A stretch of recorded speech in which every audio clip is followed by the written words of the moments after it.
G'day and welcome back. Today I'm going to be replacing the chain on this Wilier sticker. I've installed my trusty chain checker. Lightly pushed on the gauge. And I don't know if you can see that, but it's reading 0.75. So this chain's due for replacement. To replace the chain, you're going to need a replacement chain that's compatible with your bike, and you're going to need a chain breaker so that you can shorten the links.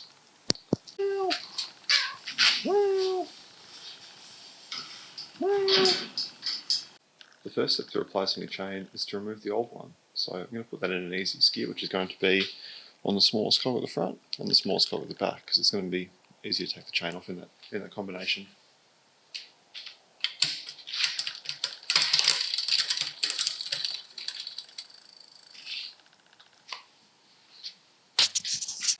For the next step, we're going to push out one of the chain pins with the chain breaker. So install the chain breaker.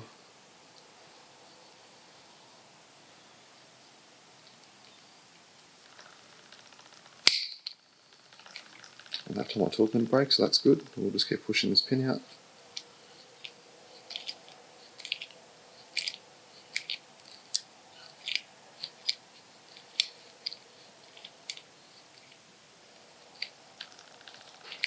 Great, so the pin's all the way pushed out, and I'm just going to remove the rest of the chain breaker.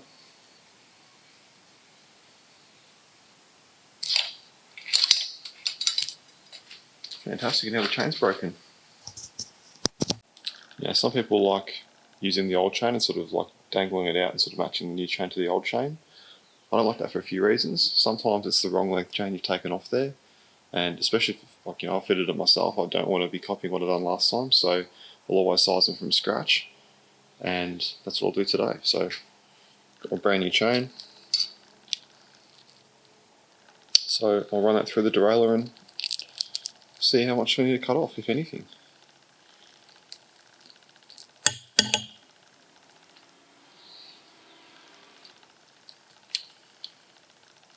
So you can see it kind of goes over this jockey wheel, and then it goes through the other side on the bottom one. Pull it through.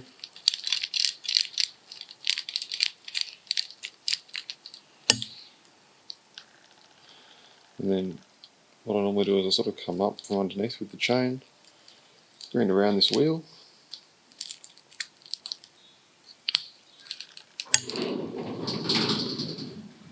cat noises, and if we can do this at the end, once we got through the derail, looking pretty good. Now we had it positioned in this bottom cog, so we'll run the chain over this bottom cog now as well. Next thing I have to do is get it through the front derailleur and around the chain set, so just carry the chain from behind, put it through the middle of the front derailleur here,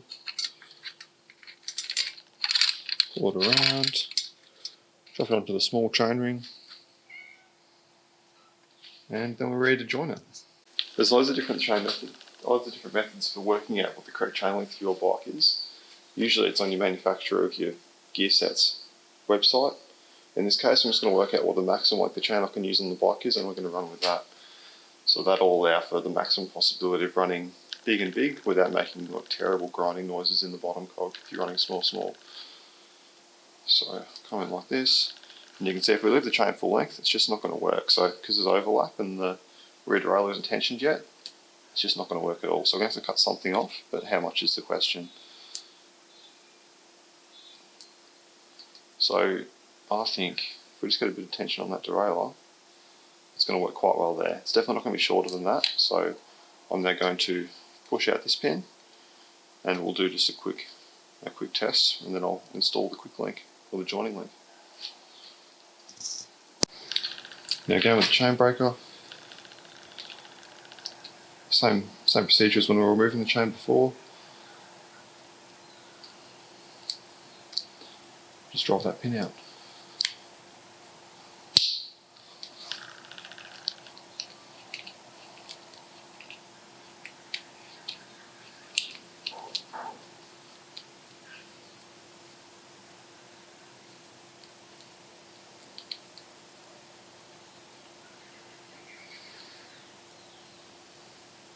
Great, now the chain shortened, we can try and see if the length is correct. So to confirm it's the right length, I'll bring the chain sort of together.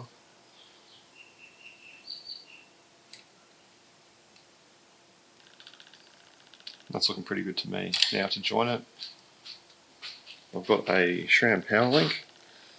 So it's basically two halves. Two half links. And they kind of just go together. And then they sort of snap together. They're kind of like a hook and a key. And that makes it's a really easy way and really reliable way to join a chain.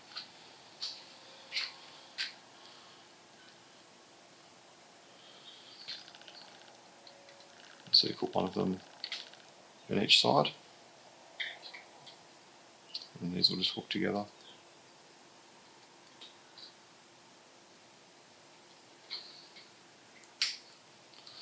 Like that, and now the chain's joined. So now I can just go through the gears and confirm that's the right length chain. We're not going to have any problems if we're in the big and big cog, in case we happen to shift into there, and we'll be right as rain.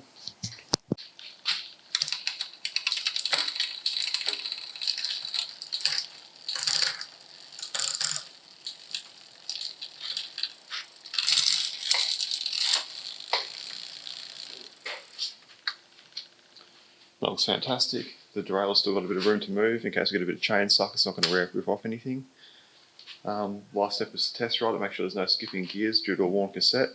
In this case, because the chain was replaced to 0.75, I don't think it's going to have any of those issues, but we just got to confirm that, make sure it's safe to ride before we're, as I said, traffic lights pushing hard and get some chain slip. Anyway, that's how you replace the chain and look after your cassette and chain rings by doing it nice and early.